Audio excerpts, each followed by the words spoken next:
கிறிஸ்துவுக்குள் மிகவும் பிரியமான என் அன்பு தேவனுடைய பிள்ளைகளே, ஆண்டவராகிய இயேசு கிறிஸ்துவின் நாமத்தினாலே இந்த டிசம்பர் மாதம் 1ஆம் தேதி வாக்குத்தத்த செய்தியோடு உங்களை சந்திப்பதிலே நான் மிகவும் மகிழ்ச்சி அடைகிறேன். இந்த நாளிலையும் கூட நம்ம ஆண்டுடைய வார்த்தையை தியானிக்க போகிறோம். தேவன் இன்றைக்கு நம்மோடு கூட அவருடைய வார்த்தையை கொண்டு பேச போகிறார். எரேமியா தீர்க்கதரிசன புஸ்தகம் அதனுடைய 32ஆம் அதிகாரம் 27வது வசனத்தை நான் வாசிக்கிறேன். இதோ, நான் மாம்சமான யாவருக்கும் தேவனாகிய கர்த்தர், என்னாலே செய்யக்கூடாத அதிசயமான காரியம் ஒன்று உண்டோ. தேவனாகிய கர்த்தர் இஸ்ரவேல் ஜனங்களோடு கூட ஒரு அருமையான வார்த்தையை பேசுகிறதை இங்கே நம்ம பார்க்க முடிகிறது. என்ன சொல்லுகிறார் கர்த்தர்? நான் மாம்சமான யாவருக்கும் தேவனாகிய கர்த்தர், என்னாலே செய்யக்கூடாத அதிசயமான காரியம் ஒன்று உண்டோ என்று நம்மளை பார்த்து ஆண்டவர் கேட்கிறதை பார்க்கிறோம். என்னை கவனிக்கிற அருமையானவர்களே, இந்த மாதத்திலே தேவன் நமக்கு சொல்ல போகிற ஒரு காரியம் என்னவென்றால், என்னாலே செய்யக்கூடாத அதிசயமான காரியம் ஒன்று உண்டோ என்று ஆண்டவர் சொன்ன அந்த வார்த்தையை கொண்டு இன்றைக்கு தேவன் நம்மோடு கூட பேச போகிறார். வேதத்தில் படிக்கும்போது மாம்சமான யாவருக்கும் அவர் தேவன் என்று சொல்லியிருக்கும்போது, அவர் ஒரு குறிப்பிட்ட சாராருக்காக மாத்திரம் செயல்படாமல் எல்லாருக்கும் அவர் தேவனாக இருக்கிறார் என்பது 100% உண்மையாக இருக்கிறது. மாம்சமான யாவருக்கும் அவர் தேவன். இந்த பூமியில் மதமோ ஜாதியோ இனமோ வேற்றுமை கொள்ளாமல் எல்லோருக்கும் ஒரே ஒரு மெய் தெய்வம் உண்டென்றால் அவர்தான் ஆண்டவராகிய கர்த்தர். அந்த கர்த்தர் சொல்கிறாரு, ரோமர்கள் நிறுவத்தில் 3ஆம் அதிகாரத்தில் 29-30 இப்படி சொல்லப்பட்டிருக்கிறது. தேவன் யூதருக்கு மாத்திரமா தேவன்? புறஜாதிகளுக்கும் தேவன் அல்லவா? ஆம், புறஜாதிகளுக்கும் அவர் தேவன்தான். விருத்தச்சேதனம் உள்ளவர்களை விசுவாசத்தினாலும் விருத்தச்சேதனம் இல்லாதவர்களை விசுவாசத்தின் மூலமாகவும் நீதிமான்களாக்குகிற தேவன் ஒருவரே. இந்த இடத்துல ரொம்ப தெளிவாக அவர் எல்லாருக்கும் தேவன் என்கிறதை வெளிப்படுத்தி அப்போஸ்தலன் சொல்லுகிறதை பார்க்கிறோம். சிலர் நினைக்கிறார்கள் ஆண்டவராகிய கர்த்தர் என்பது அவர் ஒரு வெளிநாட்டு கடவுள் என்று நினைக்கிறார், அல்லது ஒரு குறிப்பிட்ட மதத்தை சார்ந்த கடவுள் என்று எண்ணுகிற மக்களும் இன்றைக்கு ஏராளம் இருக்கிறாங்க. நீங்கள் கூட உங்கள் மனசில் அப்படி எண்ணிக்கிட்டே இருக்கலாம். இது கிறிஸ்தவர்களுடைய தெய்வம், கிறிஸ்தவர்களுக்கென்று இருக்கிற ஒரு கடவுள் என்று நீங்கள் தேவனை குறித்து எண்ணிக்கொண்டிருக்கிறீர்கள் என்றால் அது நிச்சயமாக தவறு. அவர் யூதர்களுக்கு மாத்திரமா தேவன், புறஜாதிகளுக்கும் தேவன் அல்லவா என்று நம்ம பார்க்கிறோம். நீங்கள் வேதத்தில் படித்தீங்கன்னா இந்த யூதர்களுக்கு ஆண்டவர் வேத புஸ்தகத்தில் நிறைய இடங்களில் முதலிடம் கொடுத்துருக்கிறதை நம்ம பார்க்க முடியும். இதை பார்த்த உடனே நீங்கள் யோசிக்கக்கூடாது, பார்த்தீங்களா, ஆண்டவர் வேற்றுமை பார்க்குறாருல. அந்த யூதர்களுக்கு மாத்திரம் அவர் கடவுளாக இருந்து கொண்டு மற்றவர்களை எல்லாம் அவர் துன்புறுத்துகிறார் அல்லவா அப்படின்னு உங்களுக்குள்ள ஒரு எண்ணம் சில நேரங்களில் தோன்றி இருக்கலாம். அவர் அப்படிப்பட்டவர் அல்ல. அந்த யூதர்களுக்கு அவர் ஏன் ஆதரவாக இருந்து அந்த யூத ஜனத்தை அவர் ஏன் அதிகமாக நேசிக்கிறது போல வேதத்தில் எழுதப்பட்டிருக்கிறது என்றால், அந்த யூத ஜனங்கள் அவருடைய வழியை பின்பற்றி வந்த ஜனங்களாக இருந்தார்கள். நீங்களும் நானும் கூட ஆண்டவரை நேசித்து அவருடைய கற்பனைக்கு கீழ்ப்படிஞ்சு அவர் காண்பிக்கிற வழியில் நடக்கிறதுக்கு நீங்களும் சம்மதிச்சா உங்களையும் ஆண்டவர் அப்படியே அந்த யூத ஜனங்கள் மேலே எப்படி பிரியமாக இருந்து அவங்கள அருமையாக தேவன் வழி நடத்தி அவங்களுக்காக யுத்தம் செய்து அவர்களுக்காக நிறைய நன்மைகளை செய்து நடத்தினாரே, அதுபோல் உங்களையும் அவர் நடத்துவார். நான் உங்களோடு பிரசங்கித்து கொண்டிருக்கிற நான் ஒரு யூதன் அல்ல. பழைய ஏற்பாட்டுப்படி பார்த்தால் ஒரு புறஜாதியானாகத்தான் நானும் இருக்கிறேன். தமிழ் பேசுகிற அத்தனை பேரும் யூதர்கள் அல்ல. இந்தியாவை சேர்ந்த அத்தனை பேரும் யூதர்கள் அல்ல. அது ஒரு குறிப்பிட்ட தேசத்தில் ஒரு குறிப்பிட்ட இனமாக அந்த மக்கள் பிறந்து அவர்கள் கடவுளுடைய வழியில் நடந்ததுனால அவங்கள ஆண்டவர் முக்கியப்படுத்தினார். ஆனால் யாரெல்லாம் இன்றைக்கி நீ யூதராக இருந்தாலும் நீ புறஜாதியாக இருந்தாலும் எல்லாருக்கும் நம்ம தேவன் சமம். அவரை ஏற்றுக்கொண்டு அவரை விசுவாசித்து அவரை ஏற்றுக்கொண்டவர்கள் எத்தனை பேர்களோ அத்தனை பேர்களும் தேவனுடைய பிள்ளைகளாகும்படி அதிகாரம் கொடுத்தார் என்று யோவான் 1:12 சொல்லப்பட்டிருக்கிறது அல்லவா? நீங்கள் இன்றைக்கி இயேசுவை ஏற்றுக்கொண்டு பாருங்கள், நீங்கள் ஆண்டவரை நம்பி பாருங்கள். தேவனாகிய கர்த்தர் உங்களுக்கும் அவர் கர்த்தராக இருப்பார், உங்களுக்கும் அவர் தேவனாக இருப்பார். நீங்கள் அவரை விசுவாசிக்கும் போது நீங்களும் அவருடைய பிள்ளைகளாக மாற முடியும். உங்களுக்கென்று பிள்ளைகளுக்கென்று ஒரு தனி சலுகையை செய்து நம்மளை விசேஷமாக அவர் நடத்த முடியும். உலகத்தில் பாருங்கள், எல்லா மனுஷர்களையும் நம்ம நேசிக்கிறோம், எல்லா மனுஷர்களுக்கும் நன்மை செய்யணும்னு விரும்புகிறோம். மனித நேயம் இன்றைக்கி எல்லாருடைய மனதிலையும் இருந்து கொண்டு இருக்கிறது. ஆனால் ஒரு காரியத்தில் மாத்திரம் பாருங்கள், அது வித்தியாசப்படும். என்ன? அவங்க பெற்ற பிள்ளைங்க மேலே அவங்க மனித நேயம் அல்ல, அந்த பிள்ளைகள் மேலே ரொம்ப உரிமையாக அந்த பிள்ளைகளுக்குன்னு சில விசேஷத்த காரியங்களை முழு பொறுப்பையும் எடுத்து அவங்கள நடத்துகிறாங்க. பார்த்தீங்களா? இது மாதிரி தான் தேவனும். நீங்களும் நானும் அவருடைய பிள்ளையாக மாறும்போது அவருக்கு வேதனை உண்டாக்கக்கூடிய அருவருப்பான அசுத்தமான வழிகளை விட்டு பாவ வழிகளை விட்டு மனம் திரும்பி அவருடைய சொல்லுக்கு கீழ்ப்படிந்து அவருடைய கட்டளைகளின் படி நடக்கும்போது ஒரு தகப்பன் தன் பிள்ளைக்கு எல்லா சொத்துலேயும் உரிமை கொடுத்து அந்த பிள்ளையை எப்படி கடவுள் நடத்துகிறாரோ அதே மாதிரி தகப்பன் நடத்துகிறாரோ அதே மாதிரி தேவனும் அவருடைய பிள்ளைகளானவர்களுக்கு அவர் செய்ய வல்லவராக இருக்கிறார். நீங்கள் சங்கீதங்களின் புஸ்தகம் 65:2 படித்து பார்த்தீங்கன்னா, ஜபத்தை கேட்பவரே மாம்சமான யாவரும் உம்மிடத்திற்கு வருவார்கள் என்று அங்கே எழுதப்பட்டிருக்கிறது. நல்லா கவனிங்க, எல்லா மாம்சமான மனுஷனும் ஆண்டவர் அண்டைக்கு வரணுங்கிறது கர்த்தருடைய விருப்பமாக இருக்கிறது. நீங்கள் இன்றைக்கி தூரமாக இருக்கிறீங்கன்னா, இந்த கடவுள் யாரென்று தெரியாமல் இருக்கிறீங்கன்னா, அல்லது இந்த இடத்துல சொல்லப்பட்டது போல் ஒரு புறஜாதி மார்க்கத்தை பின்பற்றுகிற விதத்தில் நீங்கள் கடவுளுக்கு அந்நியப்பட்டவர்களாக நீங்கள் இருக்கிறீங்கன்னா, இந்த தெய்வத்தண்டைக்கு நீங்கள் நெருங்கி வந்து பாருங்கள். இந்த தெய்வத்தை ஏற்றுக்கொண்டு அவரை நேசித்து அவரை பின்பற்றி இன்றைக்கி தீர்மானித்து பாருங்கள். நிச்சயமாக ஆண்டவர் உங்களுடைய ஜெபத்தை கேட்பார். மாம்சமான யாவரும் உம்மிடத்தில் வருவார்கள் என்று சொல்லப்பட்டிருக்கிறது அல்லவா? அப்போ எல்லா மனுஷனும் அவர் அண்டைக்கு வரணும். தன்னை உண்டாக்கிற படைத்த அந்த தெய்வத்தை அண்டைக்கு எல்லா மனுஷனும் வரணும்னு சொல்லி ஆண்டவர் விரும்புகிறதை பார்க்கிறோம். ஏசாயா தீர்க்க தரிசன புஸ்தகம் 64ஆம் அதிகாரத்தில் 8வது வசனத்தை நம்ம வாசிக்கும்போது அங்கு வேதம் சொல்லுகிறதை நான் வாசிக்கிறேன், நீங்கள் கவனி. இப்பொழுது கர்த்தாவே, நீர் எங்களுடைய பிதா, நாங்கள் களிமண், நீர் எங்களை உருவாக்குகிறவர், நாங்கள் அனைவரும் உமது கரத்தின் கிரியை. இங்கே என்ன சொல்லப்பட்டிருக்கிறது? ஆண்டவர் நம்மளை உருவாக்கக்கூடியவர். மாம்சமான எல்லா மனுஷனையும் அவர் தான் என்ன செய்கிறார்னா உருவாக்குறார். ஏற்கனவே நம்மளை படைச்சிருக்கிறாரு.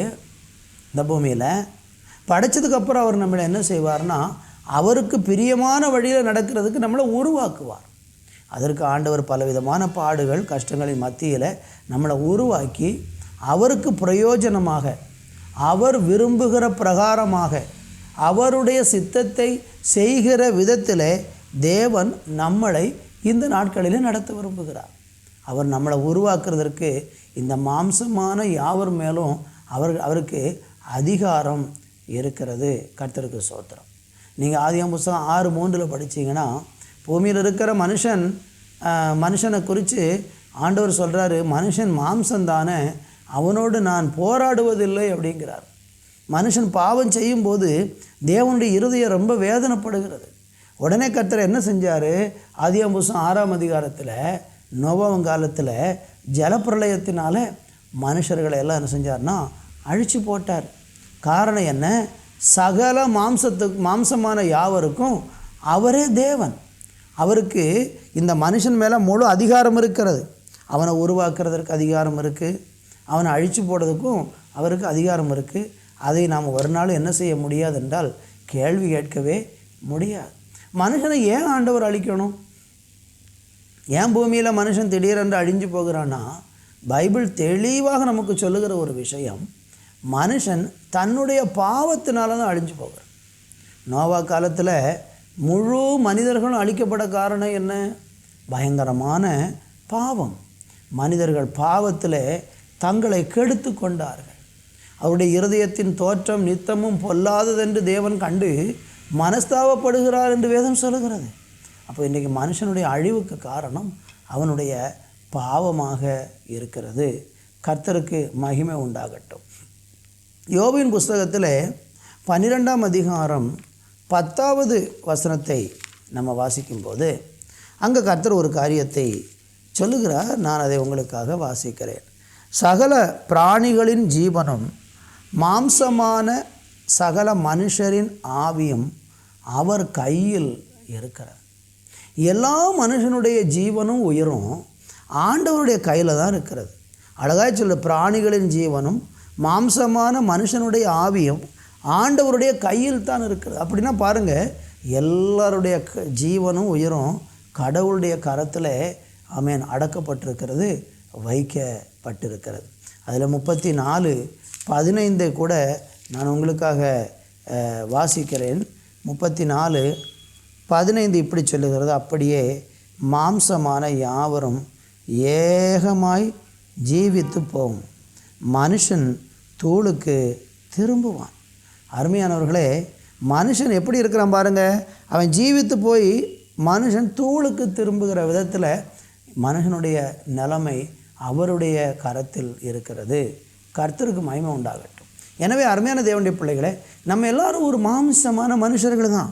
இந்த மாம்சமான மனுஷர் யாவர் மேலும் தேவன் என்ன செய்கிறாருன்னா தம்முடைய ஆவியை ஊற்றுவேன் என்று வாக்கு பண்ணியிருக்கார். சரி, இப்போ மனுஷன் இப்படிப்பட்ட ஒரு நிலையில் மாம்சமான யாவருக்கும் அவர் தேவனாக இருக்கும்போது இப்போ அவர் நம்மளை பார்த்து கேட்குறாரு, என்னால் செய்யக்கூடாத காரியம் ஒன்று உண்டோ அப்படி கேட்குறாரு. நீங்கள் சிந்திச்சு பார்த்துருக்குறீங்களா? நீங்கள் நினச்சிருக்கிறீங்களா என்னால் எல்லாம் செய்ய முடியும், நான் அதை செஞ்சிருவேன் இதை செஞ்சிருவேன்? இன்றைக்கி மனிதர்களெல்லாம் பாருங்கள், நான் அப்படி பண்ணிடுவேன் இப்படி பண்ணிடுவேன், எனக்கு அந்த ஆளை தெரியும் இந்த ஆளை தெரியும், அந்த திறமை இருக்குது இந்த திறமை இருக்குது. எதுவுமே நம்மளால் முடியாது. நன்றாக நீங்கள் கவனிக்கணும். ஆண்டோடைய வசனம் சொல்லி, என்னாலே செய்யக்கூடாத அதிசயமான காரியம் ஒன்றும் இல்லை என்று ஆண்டவர் சொல்லுகிறார். ஆனால் பைபிளில் படித்தா நிறைய இடங்களில் மனுஷர்களால் ஒன்றுமே கூடாது அப்படிங்கிறது தான் உண்மையான காரியம். நீங்கள் யோவான் சுவிசேஷத்தில் 15ஆம் அதிகாரம் 5வது வசனத்தை நம்ம வாசிக்கும்போது அங்கே கர்த்தர் சொல்லக்கூடிய ஒரு வார்த்தையை நான் உங்களுக்காக வாசிக்கிறேன். யோவான் 15:5, நானே திராட்சை செடி, நீங்கள் கொடிகள். ஒருவன் என்னிலும் நான் அவனிலும் நிலைத்திருந்தால் அவன் மிகுந்த கனி கொடுப்பான். என்னை அல்லாமல் உங்களால் ஒன்றும் செய்யக்கூடாது. அந்த வார்த்தையை கவனிச்சுக்கோங்க. என்னை அல்லாமல் உங்களால் ஒன்றும் செய்யக்கூடாது. இதை எத்தனை பேரால் ஒத்துக்கொள்ள முடியும்? நிறைய பேர் நினைக்கிறாங்க, என்னால் அப்படி செஞ்சிட முடியும் இப்படி செஞ்சிட முடியும், நான் அதை செய்திருவேன் இதை செய்திருவேன்னு சொல்லி இன்றைக்கி பல மனிதர்கள் தங்களை ஒரு ஏதோ ஒரு இயற்கைக்கு அப்பாற்பட்ட மனுஷனாக எண்ணிக்கொண்டிருக்கிறாங்க. ஆனால் கர்த்தர் சொல்கிறாரு, என்னை அல்லாமல் உங்களால் ஒன்றும் செய்யக்கூடாது. கடவுளுடைய அனுமதி இல்லாமல், கடவுளுடைய இரக்கம் இல்லாமல் நம்மளால் ஒன்றுமே செய்ய முடியாது. அப்போ நீங்கள் நினைப்பீங்க, தீமை செய்கிறாங்களே, கொலை செய்கிறாங்களே, குடித்து வெறிச்சு அசுத்தமான நடக்கிறாங்களே, இதெல்லாம் தேவன் அனுமதிச்சா செய்கிறாரு? கடவுளுடைய அனுமதியோடு தான் மனுஷர்கள் செய்து கொண்டிருக்கிறாங்களா அப்படின்னு பார்த்தா இல்லை. இது பிசாசினால் ஏவப்பட்டு தூண்டப்பட்டு தீமையான காரியங்களை செய்கிறதை பார்க்க. அப்போ நீங்கள் கேட்கலாம், அப்படின்னா ஏன் அப்போ கடவுள் இதெல்லாம் அனுமதிக்கணும்? ஏன் தடுத்து நிறுத்தக்கூடாதா? இந்த தீமைகள் செய்கிறதெல்லாம் கர்த்தர் ஏன் தடுத்து நிறுத்தக்கூடாது? சாத்தான் அதை செய்ய வைக்கிறான்னா அப்போ சாத்தானுக்கு வல்லமை இருக்குது அல்லவா? சாத்தானுக்கு வல்லமை இருக்கிறதுங்கிற உண்மை தான். அவன் தீமை செய்ய வைப்பான், நன்மையை செய்ய விட மாட்டான். ஆனால் அவனை ஏன் ஆண்டவர் அழிக்காமல் வச்சுருக்கிறாரு? ஆண்டவர் எல்லாத்துக்கும் ஒரு காலம் வச்சுருக்கிறார். ஒரு மனுஷன் துன்மார்க்கமாக வாழ்கிறான், அசுத்தமான வழியில் வாழ்கிறான், பாவம் அக்கிரம காரியங்களெல்லாம் செஞ்சுக்கிட்டு இருக்கான்னா கடவுள் அவனை கையை போய் பிடிச்சி தடுக்க மாட்டார். ஏன்னா செய்யக்கூடாதுன்னு கற்பனை எழுதி நம்ம கையில் கொடுத்துருக்கிறாரு. ஆனால் அந்த கற்பனைக்கு கண்டிப்பாக ஒரு நாள் தண்டனை வரப்போகிறது. இப்போ பாருங்களேன், நம்ம தேசத்தில் பல சட்டங்கள் இருக்கிறது. சில நேரம் சட்ட விரோத செயல்களை சிலர் மனிதர்கள் செய்து கொண்டே தான் இருக்கிறாங்க. அவங்க நினைக்கிறாங்க ஒரு நாளும் நான் செய்கிறத யாருமே பார்க்கல. ஆனால் ஒரு நாள் பாருங்கள், அவங்களுடைய நேரம் வரும்போது அவங்க கண்டிப்பாக சட்டவிரோத செயலில் ஈடுபடுகிறவங்க சிக்கிக்கொள்கிறாங்க. இதே மாதிரி கடவுள் எல்லாருக்கும் ஒரு வாழ்வதற்கு ஒரு காலம் கொடுத்துருக்கிறாரு. அந்த காலத்தில் நானும் நீங்களும் கடவுளுக்கு பயந்து வாழணுங்கிறது கடவுளுடைய விருப்பம். ஆனால் அந்த கடவுளுடைய விருப்பத்தை மறந்து சில மனிதர் துன்மார்க்கமாக வாழ்கிறாங்கன்னா கடவுள் விட்டுருவார். அவன் கடைசியில் அவன் தன்னுடைய துன்மார்க்கத்திலேயே என்ன செய்து விடுவான்? அழிந்து போய்விடுவான். நமக்கு நம்மளை தேவன் எப்படி வச்சுருக்காருன்னா, முழுவதுமாக முடிவெடுப்பதற்கான முழு உரிமை உடையவர்களாக தெய்வம் நம்மளை வச்சுருக்கிறார். தெய்வம் எல்லாத்தையும் தடுத்து நிறுத்தினா எல்லோரும் சரியாயிடுவாங்களா? அப்படியெல்லாம் கிடையாது. பாருங்கள், சட்டத்தை கொண்டு ரொம்ப சட்டத்தை கொண்டு அதை செய்யாத இதை செய்யாத அப்படி சொல்லி எல்லாத்தையும் ரொம்ப கண்காணித்து எல்லாத்தையும் அரசாங்கம் தடுத்துக்கிட்டு இருந்தால் மக்கள் ஒரு கட்டத்தில் என்ன செய்வாங்கன்னா எல்லாத்தையும் மீற ஆரம்பிச்சிருவாங்க. தெய்வம் யாருடைய கையையும் பிடிக்க மாட்டோம். முன்னால் இது சரி இது தவறுன்னு விளக்கியிருக்கிறார். நீ அதை பகுத்தறிஞ்சு இந்த பாவம் எனக்கு வேண்டாம், இந்த தவறு எனக்கு வேண்டான்னு சொல்லி நம்ம அதை விட்டு விலக வேண்டியது நம்முடைய பொறுப்பும் கடமையுமாக இருக்கிறது. அதை செய்யாமல் நம்ம துணிகரமாக செய்யும்போது அதனுடைய விளைவு ரொம்ப பயங்கரமாக இருக்கும். என்னை இல்லாமல் உங்களால் ஒன்றும் செய்யக்கூடாது என்று ஆண்டவர் சொல்லுகிறதை பார்க்கும். லூக்கா சுவிசேஷத்தில் 18ஆம் அதிகாரத்தில் 27வது வசனத்தை நம்ம வாசிக்கும்போது அங்கே கர்த்தர் சொல்லுகிற ஒரு வார்த்தையை நான் உங்களுக்காக சொல்ல விரும்புகிறேன். அதற்கு அவர், மனுஷரால் கூடாதவைகள் தேவனால் கூடும் என்றார். மனுஷனால் பல விஷயங்கள் செய்யக்கூடும், பல காரியங்கள் மனுஷனால் செய்ய முடியும். விஞ்ஞான வளர்ச்சி, நாகரிக வளர்ச்சி, புதிய புதிய கண்டுபிடிப்புகள். மனுஷன் கடவுளுடைய சாயலாக படைக்கப்பட்டதுனால கடவுள் எப்படி உருவாக்குகிறவராக ஒரு கிரியேட்டராக இருக்கிறாரோ அதே மாதிரி நம்மளும் ஒன்றை படைக்கிறவர்களாகத்தான் தெய்வம் நம்மளை உண்டாக்கி இருக்கிறார். அவருடைய சாயல் அது. ஏன்னா அவர் எல்லாற்றையும் என்ன செஞ்சார்னா, ஆதியாகமம் 1 படிச்சிங்கன்னா அவர் எல்லாவற்றையும் வார்த்தையினால உண்டாக்கினார். இப்போ மனுஷனையும் ஆண்டவர் கிரியேட்டிவ் பண்ணுறார், அதை படைக்கிறவர்களாக ஒரு செயலை செய்கிறவங்களாக ஆண்டவர் உண்டாக்கி இருக்கிறார். ஆனால் இங்கே ஒரு வார்த்தை என்ன சொல்கிறாருன்னா, மனுஷரால் கூடாதவைகள் தேவனால் கூடும். அப்போ அது ஒரு லிமிட் இருக்கிறது. எல்லாத்தையும் மனுஷன் செய்ய முடியுமா? முடியாது. உயிரை பிடிக்க முடியுமா? முடியாது. ஒரு ஆளுக்கு ஜீவன் போக போகுது, மரண தருவாயில் இருக்கிறாரு, உயிரை பிடிச்சி தடுத்து நிறுத்திட முடியுமா? எவ்வளோ மருத்துவம் பண்ணாலும், எவ்வளோ உடம்பை பத்திரமாக பாதுகாத்து பராமரித்தாலும் ஒரு நாள் வரும்போது அவங்களுடைய ஜீவன் அவங்கள விட்டு ஓடிடும், தடுக்க முடியாது. இப்படி மனுஷனால் முடியாத நிறைய விஷயங்கள் இருக்குது.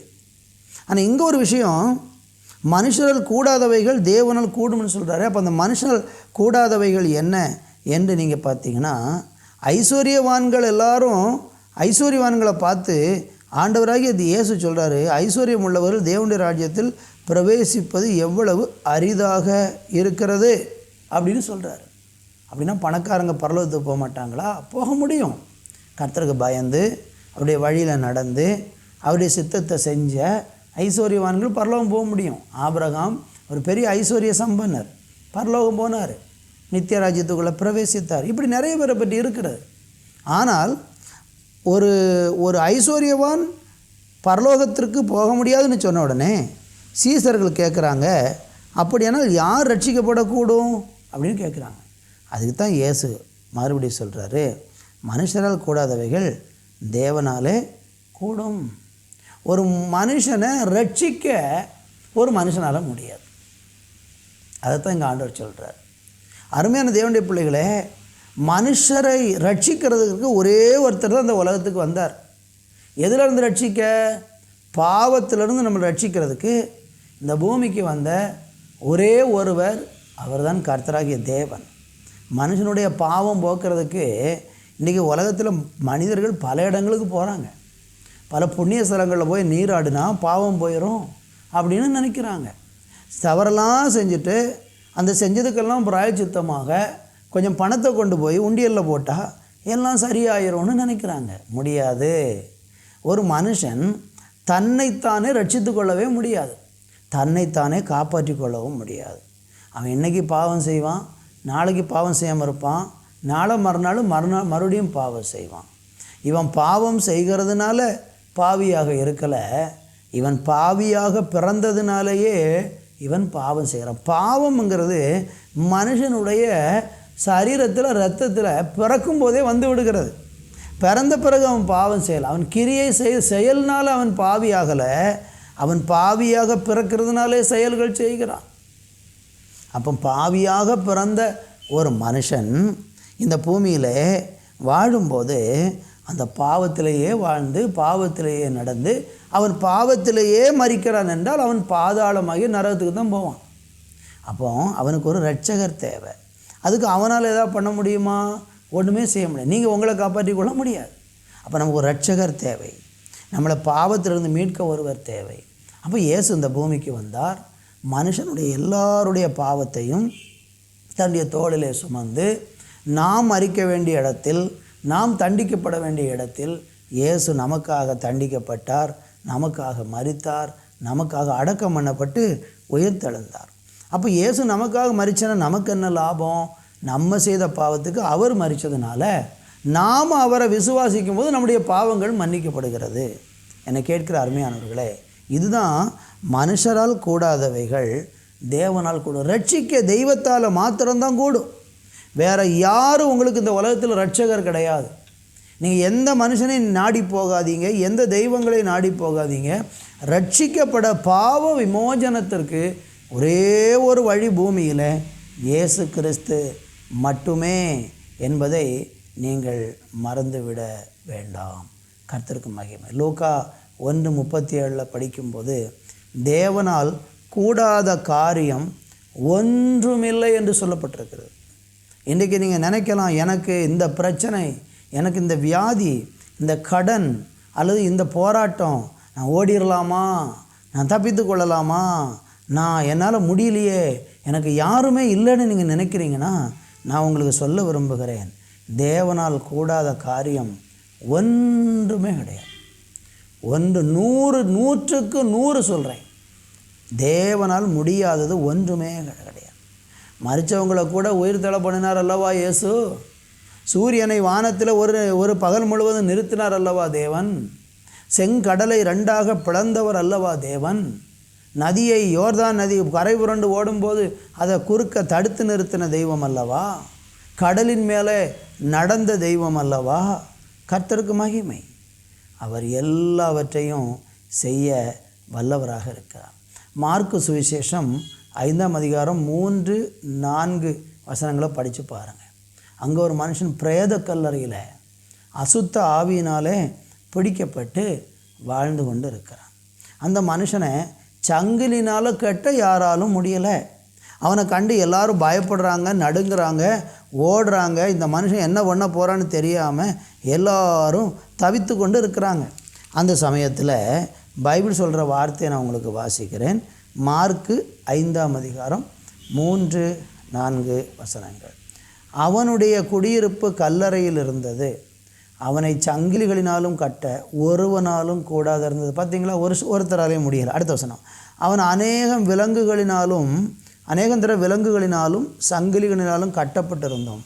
சங்கிலிகளை முறித்து விலங்குகளை தகர்த்து போடுவான், அவனை அடக்க ஒருவனாலும் கூடாது. பார்த்தீங்களா, ஒரு பிசாசு பிடித்த மனுஷனை ஒருவரும் கட்டவும் முடியலை, அடக்கவும் முடியலை. எல்லா மனுஷனும் தோத்துட்டாங்க, இவனை அடக்கவே முடியலை. ஆனால் அந்த இடத்துக்கு இயேசு வருகிறார். இயேசு என்ன செஞ்சார்னா, அவனை கண்டு அவரை பார்த்த உடனே அவன் என்ன பண்ணிட்டான்னா, ஆண்டவருடைய பாதத்தில் விழுந்து ஓடி அவரை பணிந்து கொண்டு, இயேசுவே உன்னதமான தேவனுடைய குமாரனே என்று சொல்லி என்னை வேதனைப்படுத்தாதபடிக்கு தேவன் பேரில் உமக்கு ஆணை என்று மிகுந்த சத்தமிட்டு சொன்னான். அந்த தெய்வத்தை கண்ட உடனேயே, இயேசுவை கண்ட உடனேயே அவன் சங்கிலினால் கட்ட முடியாமல் அடக்க முடியாமல் இருந்த மனுஷன் இயேசுவால் அங்கே சுகம் பெறுகிறதை பார்க்க. இந்த வார்த்தையை கேட்டுக்கொண்டிருக்கிற அருமை தேவனுடைய பிள்ளைகளே, என் வாழ்க்கையில் இது என்னால் முடியாதுன்னு நீங்கள் நினச்சிருக்கலாம். இந்த தெய்வத்தை அன்றைக்கு வந்து பாருங்கள். யாராலையும் முடியாத விஷயத்தை இவர் உங்களுக்கு தீர்த்து வைப்பார். யாராலும் தீர்க்க முடியாத பிரச்சனையை இவர் உங்களுக்கு தீர்த்து வைப்பார். நான் விசுவாசத்தோடு வேத வசனத்தின் அடிப்படையில் என்னுடைய அனுபவத்தோடு கலந்து உங்களுக்கு சொல்லுகிறேன். இயேசு கிறிஸ்துவாலே உங்கள் வாழ்க்கையில் தீர்க்க முடியாத பிரச்சனைகள் எதுவுமே இல்லை. எல்லாம் தேவனால் முடியும். ஆதியாகமம் 18:14 ஆபிரகாம் வயது சென்ற காலத்தில் அவனுக்கு குழந்தையே பிறக்காது அப்படின்னு நினச்சிருந்த நேரத்தில் தேவ தூதர்கள் 3 பேர் வீட்டுக்குள்ளே வந்து அவங்கிட்ட சொல்லி உனக்கு ஒரு குழந்தையை தருவேன்னு சொன்ன உடனே அவனுடைய மனைவி அதை கேட்டு நகைத்தாள். அவள் சொல்கிறா, கிழவனாக இருக்கிற என் கணவனுக்கும் கிழவியாக இருக்கிற எனக்கும் எப்படி குழந்தை பிறக்கும், எங்களுக்கு எப்படி இன்பம் உண்டாகும் அப்படின்னு சொல்லி நகைத்த போது அங்கே சொல்கிற வார்த்தை, கர்த்தரால் ஆகாத காரியம் உண்டோ என்று சொல்லி அவங்கள ப்ளஸ் பண்ணிட்டு தூதர்கள் போகிறாங்க. கர்த்தருக்கு மகிமை உண்டாகட்டும். நீங்கள் 21ஆம் அதிகாரத்தில் நேரம் எடுத்து படித்து பாருங்கள். அங்கே ஆபிரகாமுக்கு 100 வயதில், சாராளுக்கு 90 வயதில் ஒரு குழந்தையை கடவுள் கொடுத்தார். அவர்களே ஆகாது முடியாதுன்னு நினச்ச இடத்துல தெய்வம் அவர்களுக்கு நன்மை செய்தார் அல்லவா. எண்ணாம் புஸ்தகம் 11ஆம் அதிகாரம் 21 23 வரை படித்து பார்த்தீங்கன்னா, வனாந்தரத்தில் ஜனங்கள் பட்டினியாக பசியாக இருக்கிறாங்க. மோசேயை சொல்கிறாரு, ஆண்டவரே எங்கிட்ட இருக்கிற பணத்தை எல்லாம் கொண்டு போய் எல்லாம் செஞ்சாலும், எங்கிட்ட இருக்கிற ஆடு மாடுகள் எல்லாம் அடித்தாலும் இவ்வளோ ஜனங்களுக்கு சாப்பாடு கொடுக்க முடியாது அப்படின்னு சொல்லி புலம்பும்போது கர்த்தர் சொல்கிறாரு, என் கை குறுகினதோ, என் கை குறுகினதோ, என்னால் முடியாதுன்னு நினைக்கிறாயா? ஆண்டவர் வனாந்திரத்திலிருந்து காடையை வருவித்து அவங்கள போஷிச்சார். கர்த்தருக்கு ஸ்தோத்திரம். யோபின் புஸ்தகம் 42:2 படிச்சிங்கன்னா, தேவரீர் சகலற்றையும் செய்ய வல்லவர், அவர் செய்ய நினைத்தது தடைபடாது என்று எழுதப்பட்டிருக்கிறது. கர்த்தர் எல்லாவற்றையும் செய்ய வல்லவராக இருக்கிறார். எரேமியா 32:17 படிச்சிங்களா, வானத்தையும் பூமியையும் உண்டாக்கின தெய்வம் எல்லாம் செய்ய வல்லவராக இருக்கிறார், அவரால் கூடாத காரியம் ஒன்றுமே இல்லை. ரோமர்களின் நிருபம் 8ஆம் அதிகாரம் 32வது வசனத்தை படிக்கும்போது அங்கே வசனம் சொல்லுகிறது, தம்முடைய சொந்த குமாரன் என்று பாராமல் நம்ம எல்லாருக்காகவும் அவரை ஒப்பு கொடுத்தவர் அவரோடு கூட மற்ற எல்லாவற்றையும் நமக்கு அருளாதிருப்பது எப்படி? மகனையே கொடுத்துட்டார், குமாரனையே கொடுத்தவர் நமக்கு மற்ற தரமாட்டாரா? உங்களுக்கு எல்லாம் கொடுக்க மாட்டாரா? நிச்சயம் கொடுப்பார். குமாரனையே தந்துட்டாரே, உங்கள் வாழ்க்கையில் நன்மை செய்யாமல் போவாரா? இன்றைக்கி விசுவாசிங்க. என்னால் செய்யக்கூடாத காரியம் ஒன்று உண்டோ என்று ஆண்டவர் கேட்டார் அல்லவா, அவரை நம்பி பாருங்கள், எல்லாம் உங்களுக்கு செய்யப்போகிறார். இந்த மாதத்தில், இந்த டிசம்பர் மாதம் முடிகிறதுக்குள்ளதாகவே உங்கள் வாழ்க்கையில் எதெல்லாம் எதிர்பார்த்துருந்தீங்களோ அதையெல்லாம் இந்த மாதம் முடிவதற்குள்ளதாகவே உங்களுக்கு தந்து உங்களுக்கு செய்ய வல்லவராக இருக்கிறார். தேவை என்ன? அவரை விசுவாசிக்கணும், அவரை நம்பணும், அவரை ஏற்றுக்கொள்ளணும், அவரை பின்பற்ற தீர்மானிக்கணும். பாவ வழியை விட்டு மனம் திரும்பி அவர் காண்பிக்கிற பாதையில் நடக்க நீங்கள் முன் வந்தால் இன்றைக்கு கர்த்தர் உங்களுக்கு செய்ய போகிறார். நான் ஜெபம் பண்ண போகிறேன். நீங்கள் விசுவாசிச்சிங்கன்னா ஜெபம் பண்ணும்போது உங்களுக்கு அற்புதம் நடக்கும். நல்ல பிதாவே, இந்த வேலைக்காக நன்றி. தேவனால் தான் எல்லாம் கூடும் என்று யாரெல்லாம் இப்பொழுது விசுவாசித்து, ஆமேன், தேவனை நான் நம்புகிறேன், தேவனை நான் விசுவாசிக்கிறேன், எனக்கு இந்த அற்புதங்கள் நடக்கணும், என் வாழ்க்கையில் இது நடக்கணும்னு சொல்லி யாரெல்லாம் உங்களை நம்பி இன்றைக்கு வருகிறார்களோ அவர்களுக்கு நீங்கள் நன்மை செய்து பிள்ளைகளை ஆசீர்வதித்து அற்புதம் செய்யும். இந்த மாதம் முழுவதும் ஆசீர்வாதமாக இருக்கட்டும். இந்த 12வது மாதம் முடிவதற்கு உள்ளதாக இந்த வருஷத்தில் துவக்கத்தில் சொன்ன அத்தனை நன்மைகளும் ஆண்டவருடைய பிள்ளைகளுக்கு நிறைவாக்கும். ஆண்டவரே, வாக்குத்தத்தங்களை சுதந்திரிக்கும் ஆண்டாக இந்த ஆண்டை கொடுத்தீங்க, அப்படியே நீங்கள் செய்ய போகிறதுக்காய் நன்றி. இயேசுவின் நாமத்தில் பிதாவே, ஆமேன், ஆமேன்.